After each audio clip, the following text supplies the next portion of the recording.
Hello friends, வணக்கம்.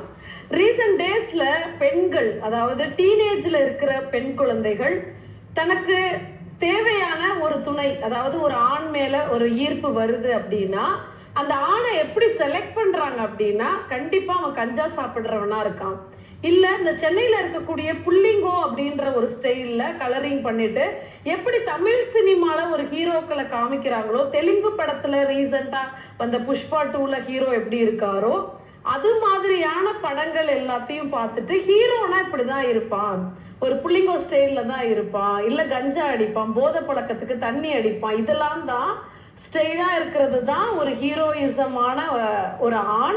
அவனை தான் வாழ்க்கை துணையா தேர்ந்தெடுக்கணும், அவனை தான் லவ் பண்ணணும், திருமணமும் பண்ணணும், அவனுக்கு நம்ம வாழ்க்கை கொடுக்குறோம் அப்படின்ற ஒரு மனப்பாங்குல டீனேஜ் பெண்கள் ஒரு மயக்கத்துல இருக்காங்க.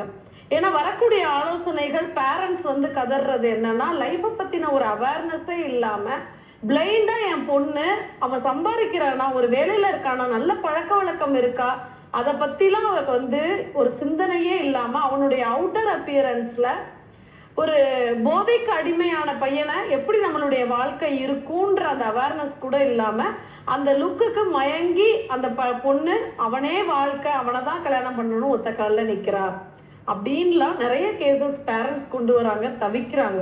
இதுக்கு முக்கியமா அந்த மனநிலை டீனேஜ் கேர்ள்ஸுக்கு மாறுறதுக்கு ஒரு காரணமா இருக்கிறது இப்ப வரக்கூடிய திரைப்படங்களும், திரைப்படங்கள்ல வரக்கூடிய பாடல்களும், திரைப்படங்கள்ல வரக்கூடிய ஹீரோயிசம் உடைய லுக்கும் எல்லாமே காரணம் அப்படின்னு நான் இந்த இடத்துல சொல்ல விரும்புறேன். இதுல மெயினா பாத்தீங்கன்னா இப்ப ரீசெண்டா ஒரு பிரபுதேவா சாருடைய சாங் வந்தது. போலீஸ்காரனை கட்டிக்கிட்டா லத்தியால அடிப்பான், டாக்டரை கட்டிக்கிட்டா ஊசி போடுவான் அப்படின்லாம் ஒருமையிலேயே ஒவ்வொரு தொழில இருக்கிறவங்களையும் அந்த பாடலாசிரியர் எழுதியிருந்தாரு. கடைசியா அந்த பாடலை முடிக்கும் போது பாத்தீங்கன்னா, வேலை வெட்டி இல்லாதவன் தான் என்ன நல்லா வேலை செய்வான் அப்படின்னு அந்த பாடல் முடிஞ்சிருந்தது. இது எத்தனை போலீஸ்கார் பார்த்து கோபம் வந்துதா இல்ல டாக்டர்ஸ்க்கு கோபம் வந்துதான்னு எனக்கு தெரியல. ஒவ்வொரு தொழிலுக்குமே ஒரு கௌரவம் இருக்கு, அதுக்கான வேல்யூன்னு இருக்கு. ஒரு போலீஸ்காரவங்க இன்னைக்கு ஒரு மணி நேரம் ஒரு வேலையை நிறுத்தினாங்கன்னா நம்மளுடைய நிலைமை என்ன? டாக்டர்ன்ற தொழில் எவ்வளவு புனிதமானது, அவங்களுடைய வேலை நிறுத்தம்னு ஒண்ணு நடந்ததுன்னா எப்படி இருக்கும்?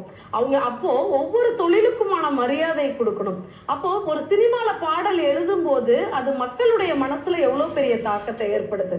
அப்போ வேலை வெட்டி இல்லாதவன் அந்த வார்த்தை யூஸ் பண்ணிருக்கிறத தான் இன்னைக்கு பெண்கள் நடைமுறை வாழ்க்கையிலேயே தன்னுடைய வாழ்க்கையை அழிச்சுக்கிறாங்க.